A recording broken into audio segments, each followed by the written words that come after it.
और बखमूद की वजह है पुतिन। बहुत शर्मिंदा भी वो हुए हैं, लेकिन अब पुतिन ने बदला लेने की तारीख चुन ली है। जेलेंस्की को जब से एक गेम चेंजर मिसाइल मिली है, पुतिन का गुस्सा 7वें आसमान पर जा पहुंचा है और इसीलिए पुतिन अब जेलेंस्की से ज्यादा उनकी मदद करने वाले नेटो को तबाह करने का ऑर्डर दे चुके हैं।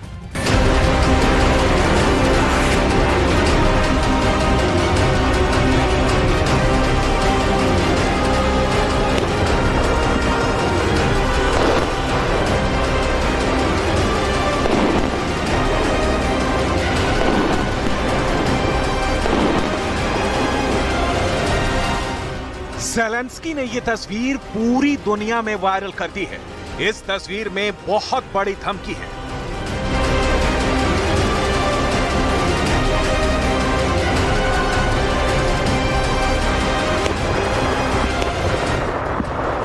इस फोटो में बहुत बड़े धमाके की आहट है। बहुत खौफनाक अंजाम का ट्रेलर है। इस तस्वीर में युद्ध को पलट देने वाली पावर है।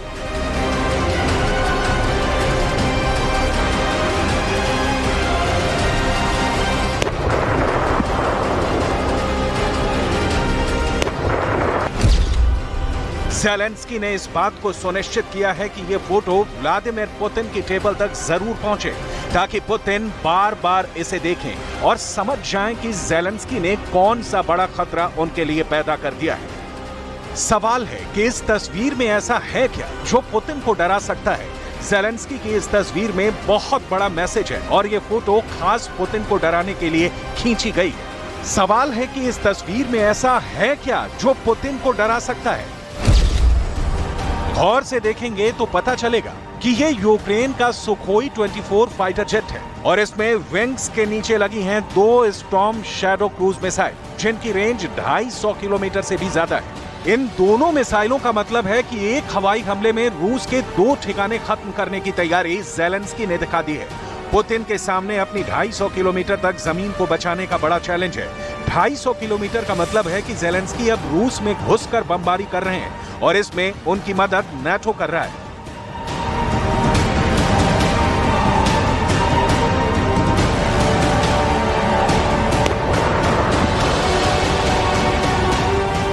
स्टॉर्म शैडो को लेकर ज़ेलेंस्की ने बहुत शोर मचाया है। इस क्रूज मिसाइल को ज़ेलेंस्की गेम चेंजर बता चुके हैं। यही मिसाइल ज़ेलेंस्की के काउंटर अटैक का सबसे बड़ा हथियार मानी जा रही है। इस मिसाइल की ताकत समझने से पहले आप देखिए कि इस मिसाइल को फायर करके ज़ेलेंस्की की रेंज में रूस का कौन कौन सा हिस्सा आ गया है और कई जगह तो उन्होंने हमलों को अंजाम भी दिया है।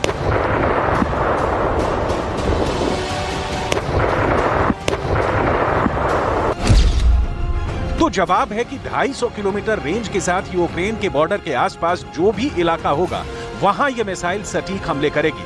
250 किलोमीटर की रेंज में पुतिन के बड़े सैन्य अड्डे हैं, पुतिन के मिसाइल लॉन्चर हैं, पुतिन की सेना के बड़े ठिकाने हैं और जहां तक ये मिसाइल जाएगी वहां पिन पॉइंट एक्यूरेसी यानी बहुत ही सटीक निशाने के साथ वार करेगी।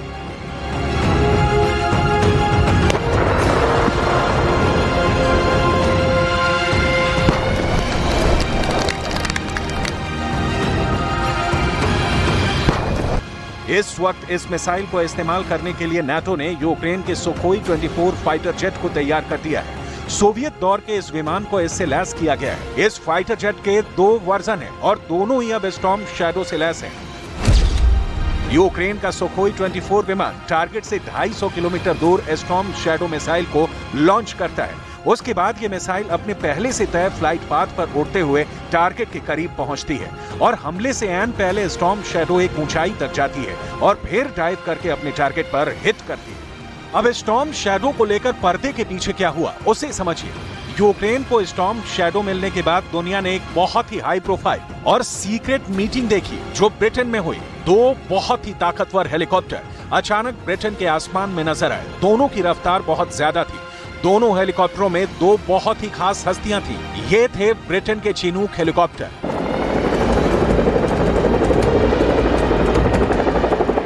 ये दोनों हेलीकॉप्टर एक बहुत बड़ी और शानदार हवेली के सामने मैदान में एक साथ उतरे, इस रहस्य को समेटे हुए कि कौन इस फ्लाइंग मशीन में सवार होकर यहां पहुंचा है। सबकी निगाहें हेलीकॉप्टर पर थी।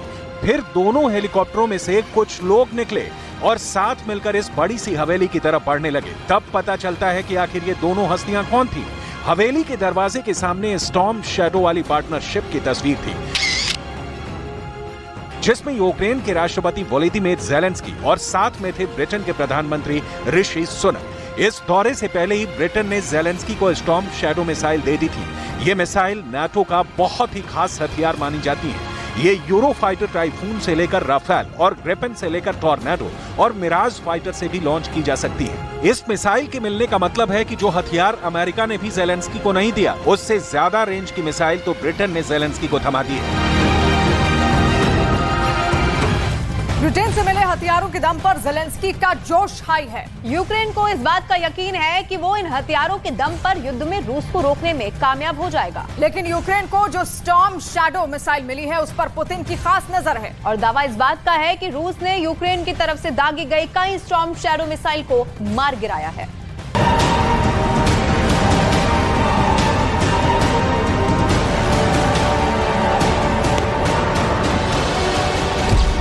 स्टॉर्म शैडो का जो वर्जन ज़ेलेंस्की को मिला है, उसकी रेंज 250 किलोमीटर है।